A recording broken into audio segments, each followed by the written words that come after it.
everyone, Hungry Reader here. If you're like me, and I know I'm not alone here, you spend your autumns in a state of fear and apprehension. Not because of the ghoulies and ghosties and snotty teens who won't dress up but think I should give them candy anyway. It's because you might have to smell a pumpkin. This is something that's affected me all my life. One Halloween, I mashed my nose into the candy bowl for half an hour just so I could smell chocolate instead of pumpkin guts. It's part phobia and part pure physical reaction, and I really hate it because it means I've never gotten to make a real jack-o'-lantern, and those are awesome! From Cinderella to the Headless Horseman, pumpkins are practically the state vegetable of fairyland. But it wasn't until 1905, with the long-awaited release of The Marvelous Land of Oz, that a pumpkin finally became a hero in his own right.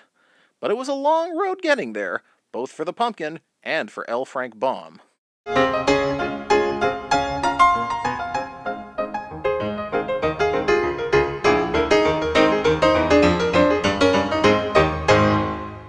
So here we are in 1904. As you saw in my Baum and the Bug video, I hope, Mr. Baum is now armed with a brand new artist and has tons more experience under his belt. And he's going to need all of them, because he's not just writing a sequel to the book that made him famous, but to the play that made him rich. The Marvelous Land of Oz by L. Frank Baum. Illustrated by John R. Neal. Read by The Hungry Reader. In the country of the Gillikins, which is at the north of the land of Oz, lived a youth called Tip. This boy remembered nothing of his parents, for he had been brought when quite young to be reared by the old woman known as Mombi, whose reputation, I'm sorry to say, was none of the best. Notice how different the setup is in this book from the first one already?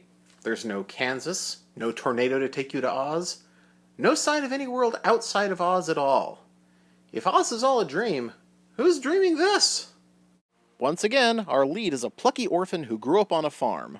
But where Dorothy is willing to fight wicked witches in order to return to her beloved foster parents, Tip, aka Bizarro Dorothy, hates his foster parent and would do anything to get away from her because she is a wicked witch. There's no place like home! There's no place like home! Please, let there not be any other place like home! Although Mombi works him like a mule, Tip gets back at her every chance he gets by shirking his duties and playing a prank whenever the opportunity arises. One day, while Mombi is out shopping, Tip gets an idea for a prank that changes everything. After all the corn had been cut and stacked, and Tip was carrying the pumpkins to the stable, he took a notion to make a jack-lantern and try to give the old woman a fright with it. Wait, a jack-lantern? Don't you mean a jack-o'-lantern? What, did they change their name at Ellis Island to avoid anti-Irish sentiments? The child had no playmates, so he did not know that boys often dig out the inside of a pumpkin jack. A pumpkin jack? Now you're just pretending you don't know what they're called. Not only that, he didn't scoop the pumpkin out first? That's just gross! But Tip's plans for his Jackamawatsis go far beyond just leaving it on the doorstep to be smashed by punk teenagers. He builds a towering wooden body that uses the lantern thingy for a head, even going so far as to outfit it in Mombi's old clothes. Where Mombi got clothes that fit a 7-foot-tall stick figure, I have no idea. Speaking of Mombi, she's getting home early from her shopping trip, but she wasn't shopping for groceries, she was buying magic supplies. So when she encounters the fearsome Jack Pumpkinhead, as Tip named him, her first thought is not to just destroy it, but to try out her powder of life.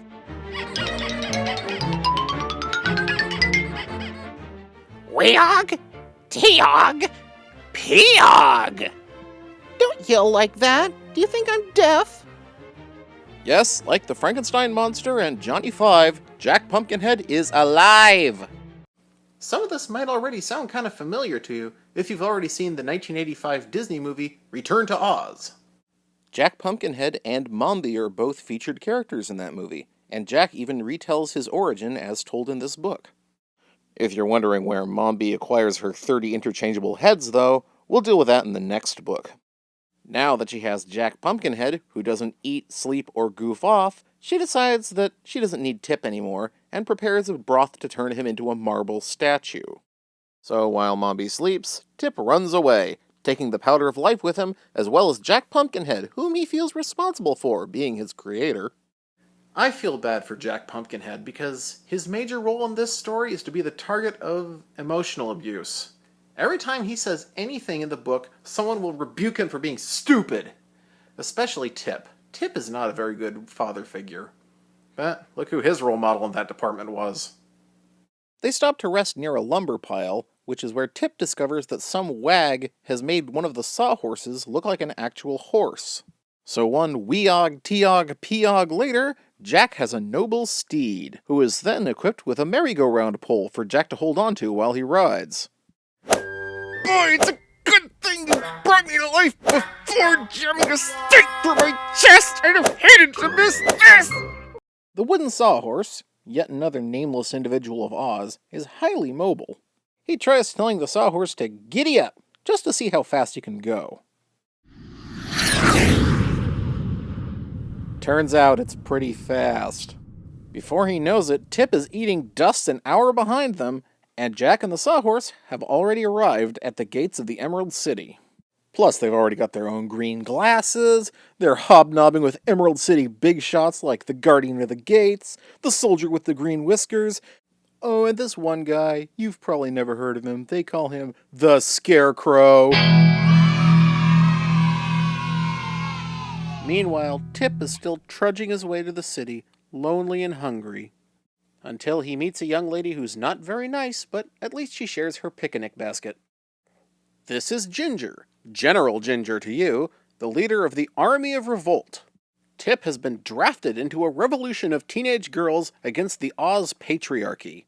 Armed to the teeth with knitting needles, the girls' plan is to storm the Emerald City, take all the emeralds for costume jewelry, and make the men do housework. It's simply priceless. Oh, girls.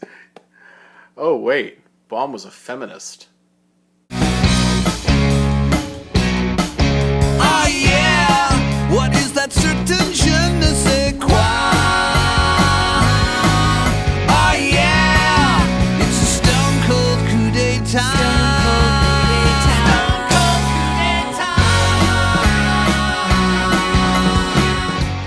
Tip sneaks away to warn the Scarecrow, only to find the Scarecrow playing quoits with his wayward son. The Scarecrow suggests they seek asylum with his old friend, the Tin Woodman. So they all tie themselves to the wooden sawhorse, inadvertently inventing the seatbelt, and make a break for it!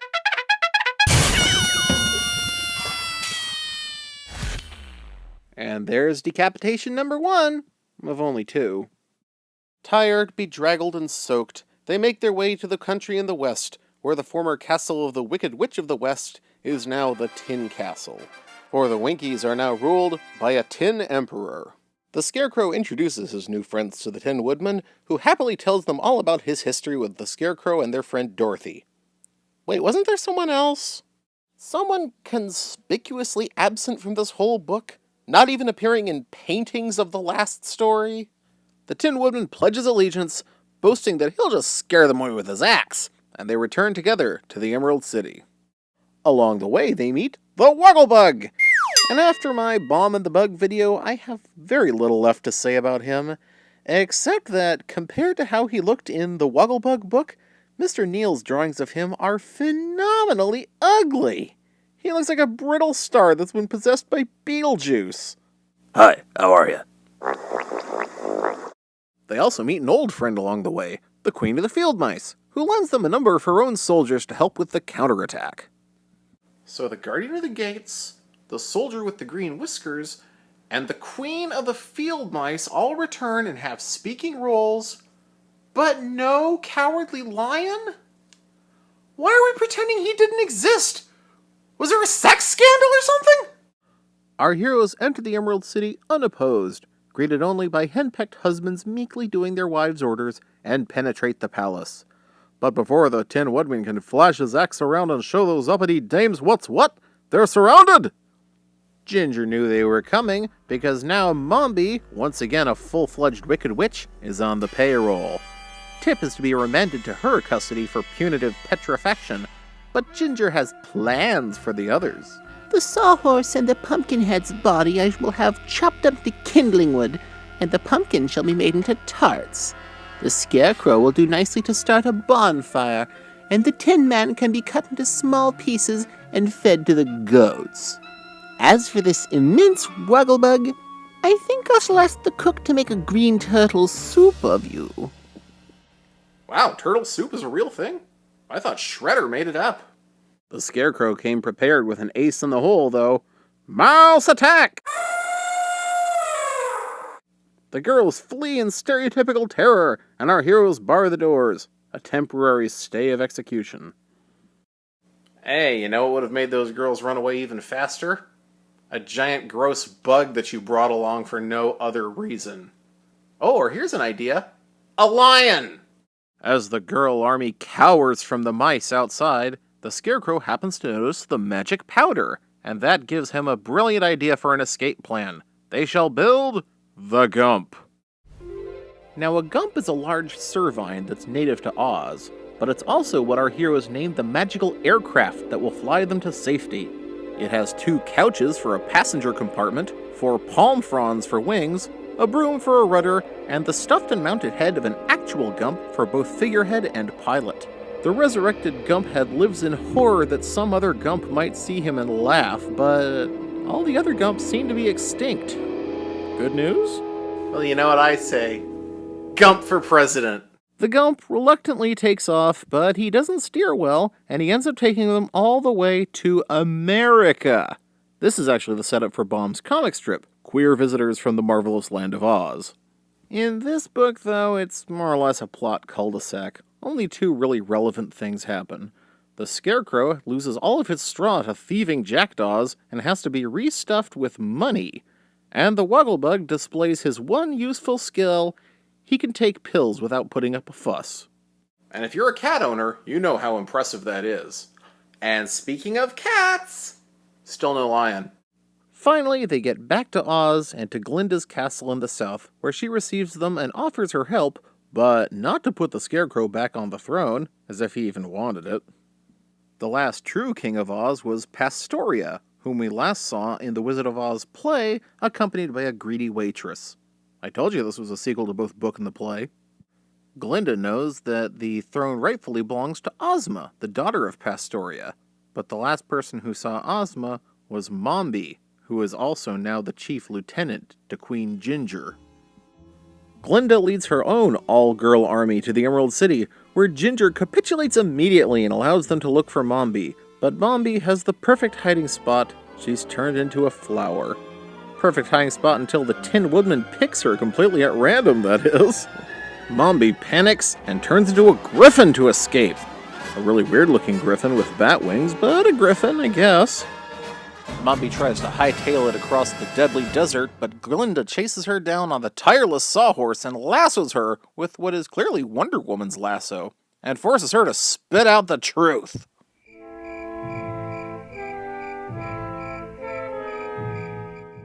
Why did the wizard pay you 3 visits? Because I would not come to him. That is no answer. Tell the truth. The wizard brought to me the girl Ozma, who was no more than a baby, and begged me to conceal her.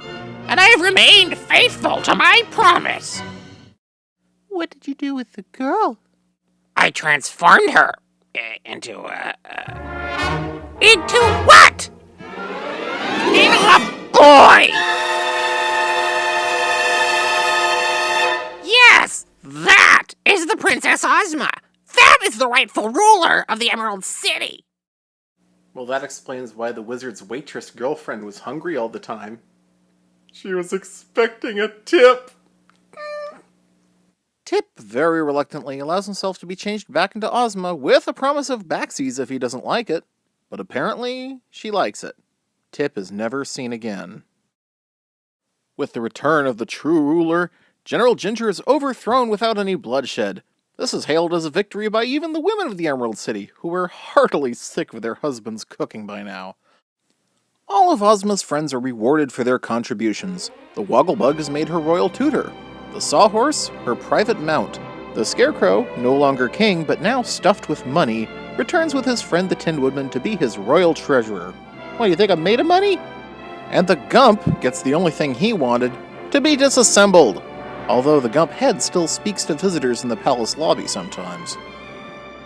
And that's how the boy who had nothing grew up to be the girl who had everything, all because he sat down one day to carve himself a jack-o'-pump. Many scholars have pointed to Ozma as one of the first examples of a transgendered character in American literature.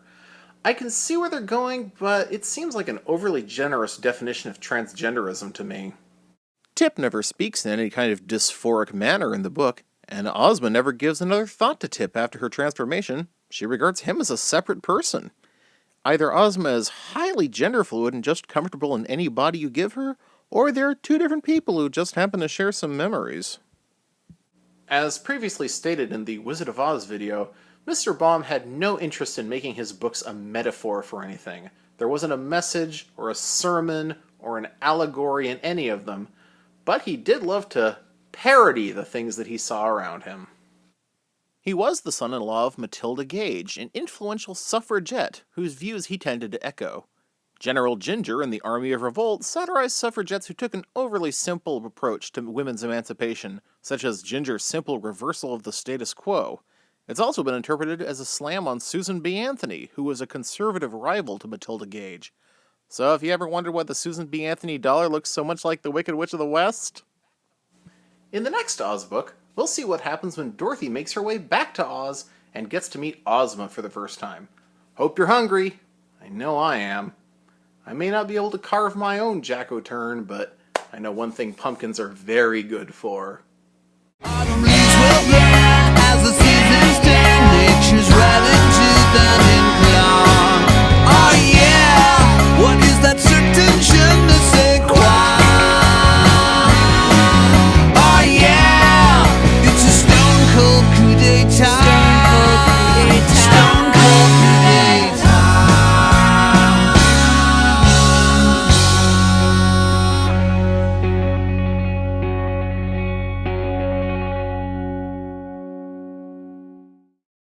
If you feel like reading The Marvelous Land of Oz yourself, why not go to archive.org or gutenberg.org and download your own copy for your iPad, PC, Kindle, or Nook. And look for this beautiful Books of Wonder reproduction edition at Amazon.com or wherever fine books are sold. And if you thought that pumpkin pie song was awesome, you can hear the whole version of Stone Cold Coup d'etat on iTunes or get it straight from the source at TheyMightBeGiants.com.